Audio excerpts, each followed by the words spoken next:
Hi friends, welcome to our channel. நம்ம இன்றைக்கி என்ன பார்க்க போகிறோன்னா, இந்த ஹாப்பி பிஸ்கட் வச்சு எப்படி கேக் பண்ணலான்னு. இதுக்கு நான் ஒரு 4 பேக்கெட் ஹாப்பி பிஸ்கட் எடுத்திருக்கேன். அதை நல்லா உடச்சி மிக்ஸி ஜாரில் போட்டுட்டு அதை நல்லா பவுடர் பண்ணி இந்த மாதிரி எடுத்து வச்சுருக்கேன். தென் நெக்ஸ்ட் இது கூட நல்லா காய்ச்சி ஆற வச்ச பால் எடுத்திருக்கேன். இப்போ இந்த பவுடரில் நம்ம காய்ச்சி ஆற வச்ச பால் இருக்கு இல்லையா, ஸோ அதை கொஞ்சம் கொஞ்சமாக எடுத்து நல்லா மிக்ஸ் பண்ணிக்கிடணும். சரியா? ஃபஸ்ட்டு கொஞ்சம் தான் எடுத்து அதை மிக்ஸ் பண்ணுறேன். அது நல்லா மிக்ஸ் பண்ணதுக்கப்புறம் இன்னும் கொஞ்சம் நம்மளுடைய தேவைக்கு ஏற்ப என்ன செஞ்சுக்கணுன்னா, பால் கொஞ்சம் கொஞ்சமாக எடுத்து அது நல்லா மிக்ஸ் பண்ணணும். சரியா?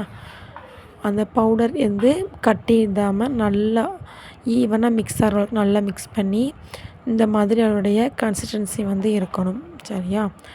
நெக்ஸ்ட் என்ன பண்ண போகிறோன்னா, இது கூட நான் baking powder, next baking soda, இந்த ரெண்டுமே எடுத்து என்ன செய்ய போகிறேன்னா அதில் மிக்ஸ் பண்ணி அதையும் நல்லா என்ன செய்ய போகிறேன்னா நல்லா மிக்ஸ் பண்ணிவிட்டு, ஒருவேளை உங்கள்கிட்ட பேக்கிங் சோடா இல்லை பேக்கிங் பவுடர் இல்லை அப்படின்னு நினச்சிங்கன்னா, அதுக்கு பதிலாக நம்ம என்ன பண்ணலாம் அப்படின்னா, ஈனோ இருக்கு இல்லையா, ஸோ அதை கூட என்ன பண்ணலான்னா இதுக்கு பதிலாக ஆட் பண்ணிக்கலாம்.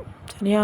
தென் நெக்ஸ்ட்டு நம்ம அடுப்பில் ஒரு அடிகனமான பாத்திரத்தை எடுத்து ஒரு 5 மினிட்ஸ் ஃபஸ்ட் என்ன செய்ய போகிறோன்னா ஃப்ரீ ஹீட் பண்ணி வச்சுக்கிற போகிறோம். சரியா? ஸோ அந்த கேப்பில் என்ன பண்ணுறீங்க அப்படின்னா, ஒரு பாத்திரத்தில், அதாவது நீங்கள் எதில் கேக் பண்ண போகிறீங்களோ அந்த பாத்திரத்தில் நல்லா நெய் தடவி எடுத்து வச்சுக்கணும். தென் அதை இதை ட்ரான்ஸ்ஃபர் பண்ணிவிட்டு நல்லா தட்டி விட்டுக்கணும். ஏன்னா அது ஈவனாக ஸ்ப்ரெட் ஆகிறதுக்கு. அப்புறம் இது நல்லா ஃப்ரீ ஹீட் ஆகிடுச்சு. இப்போ இதில் என்ன பண்ண போகிறோன்னா, நம்ம அந்த கேக் பண்ணுறோம் இல்லையா, ஸோ அதை எடுத்து இந்த அடுப்பில் எடுத்து நம்ம வச்சுக்கிறோம் இந்த ஸ்டாண்டில். ஓகேவா? தென் நெக்ஸ்ட்டு இதுக்கப்புறம் ஒரு 45 மினிட்ஸ் என்ன பண்ண போகிறோன்னா, அப்படியே மூடி வச்சிட போகிறோம். இப்போது ஒரு 45 மினிட்ஸ்க்கு அப்புறம் நம்ம எடுத்து பார்க்க போகிறோம். நல்லா கேக் என்ன செஞ்சிருச்சு, ரெடி ஆயிடுச்சு. ஓகேவா?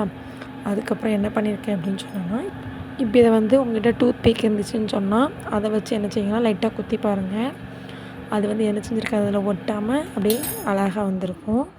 இதான் ஆறுனதுக்கப்புறம் கேக்குடைய லுக்கு. ஓகேவா? நல்லா ஆற வச்சதுக்கப்புறமா ஒரு தட்டில் அப்படியே ட்ரான்ஸ்ஃபர் பண்ணி வச்சுக்கலாம். ஸோ நம்ம கேக் இப்போ எவ்வளோ அழகாக அப்படியே ஸ்பாஞ்ச் மாதிரி இருக்குதுன்னு நான் இப்படி ப்ரெஸ் பண்ணி காட்டுறதுலேயே உங்களுக்கு கேக் எவ்வளோ சாஃப்டாக இருக்குங்கிறது நீங்கள் பார்த்துருப்பீங்க. சரியா? நெக்ஸ்ட்டு என்ன பண்ணியிருக்கேன் அப்படின்னு சொன்னால், இந்த கேக்கில் சாக்லேட் சிரப் என்ன செஞ்சுருக்கேன், ஆட் பண்ணிவிட்டு ஒரு நல்லா குட்டி ஸ்பூன் வச்சு எல்லா பக்கமும் வர்ற மாதிரி நல்லா ஈவனாக நல்லா ஸ்ப்ரெட் பண்ணி விட்டுருக்கேன். ஓகேவா? அதுக்கப்புறம் ஃபைனலாக நல்லா ஒரு கட் பண்ணி எடுத்துகிட்டு, ஸோ அந்த கேப்பில் என்ன செஞ்சுருக்கேன்னா சாக்லேட் சிரப் ஆட் பண்ணியிருக்கேன். இதை நம்மளுடைய கேக்குடைய ஃபைனல் லுக் எப்படி இருக்குதுன்னு சொல்லி பார்த்துட்டு கமெண்ட் பண்ணுங்கள் மக்களே. பிடிச்சிருந்தா சப்ஸ்கிரைப் பண்ணுங்கள். Thank you so much.